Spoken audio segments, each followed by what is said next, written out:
नमस्कार मित्रांनो, मी किशोर चौधरी यूट्यूब चॅनलमध्ये आपलं स्वागत करतो. आज 30 जानेवारी 2026 महिना संपायला 2 दिवस राहिले आहेत. आज काय दाखवणार आहे, मूळ मुद्दा आणि टॉपिक. आपण आता प्लॉट नंबर 4 मध्ये उभे आहेत.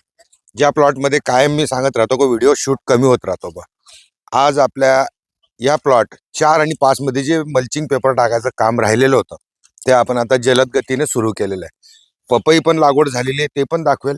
मल्चिंग कोणत्या पद्धतीने आपण टाकतोय हे तुम्हाला लक्षात येत असेल. माती आपल्या जो आपण ट्रॅक्टर टाकत नाही, तर फावड्याच्या साहाय्याने आपण माती टाकून घेतोय, करून घेतोय. म्हणजे जमिनीला आपण छेडछाड करतच नाही. मुद्द्याची गोष्ट, मोसंबीची क्वालिटी नक्कीच तुम्ही पहा, किती सुंदर झालेली आहे. पूर्ण आपला स्टाफ जोराशोराने कामाला लागलेला आहे, कारण की आता हे 2 दिवसात हे पूर्ण प्लॉट नंबर 4 आणि 5 मध्ये आपल्याला पूर्ण लागवड म्हणजे मल्चिंग पेपर टाकून इथं आपलं खरबूज राहिलेलं होतं. आणि इथं जे आपलं टरबूज होतं, मी पहिले सांगितलं होतं का मल्चिंग पेपर नसेल तर पीक चांगलं येत नाही, कारण की ते नाजूक पीक आहे आणि मुळंही फार त्यांचे छोटे असतात, म्हणजे फार सेन्सिटिव्ह मुळं असतात, तर ती येतच नाहीत. राहिली आता या झाडांमध्ये तुम्हाला दाखवायचा प्रयत्न करतो मी.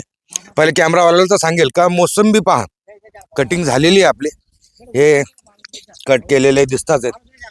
हाय डेन्सिटीमध्ये पूर्ण झाडं एक नंबर. जसं जसं टेम्परेचर वाढेल नक्कीच झाडांची क्वालिटी सुधारते. ही आपली पपई लागवड केलेली आहे आपण. आता तुम्हाला लक्षात येईल, हे पपई, हे रोप मोसंबीचं, आणि इकडे पपई झिगझॅग मध्ये आपण लावलेली आहे. म्हणजे या मोसंबीच्या समोर ती मोसंबी येत नाही, या पपईच्या झाडासमोर ते पपईचं झाड येत नाही. म्हणजे कोणत्याच प्रकारचा आपल्याला इथं कोणत्याच पिकांना, रोपांना त्रास होत नाही. तर मी कॅमेरामॅनला सांगेल का कशा पद्धतीने काम चालू आहे ते थोडंसं दाखवा, म्हणजे जेणेकरून माझ्या मित्रबांधवांना एक कल्पना येऊन जाईल. आणि आपण एकदा मल्चिंग टाकलं का आपलं ध्येयच आहे का साधारणतः 2-2.5 वर्ष जितका आता हा चालत राहील तोपर्यंत वेगवेगळ्या ठिकाणी होल करून उत्पन्न घ्यायचा प्रयत्न करत राहू. हा व्हिडिओ दाखवायचा आजचा हा उद्दिष्ट. आणि तुम्हाला तेच का कायम इथं आपलं येणंच होत नाही, कारण की इथं त्या पद्धतीने येईल नव्हतं.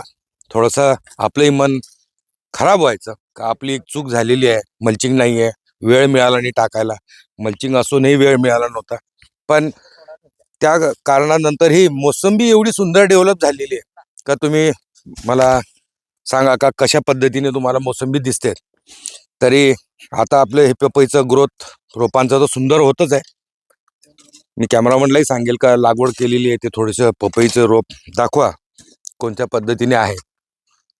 आणि आजच्या या ब्लॉगमध्ये आपण साधारणतः एवढीच माहिती द्यायची होती आपल्याला. तरी तुम्हाला व्हिडिओ कसा वाटला नक्कीच सांगा. जे जे अपडेट होत राहील मी नक्कीच तुम्हाला व्हिडिओच्या माध्यमातून पोस्ट करत राहील. तरी व्हिडिओ आवडला असेल तर लाईक करा, चॅनलला सबस्क्राईब करा, नोटिफिकेशनसाठी बेल आयकॉन जरूर दाबा. एवढंच बोलू आणि आज इथंच थांबू. नमस्कार.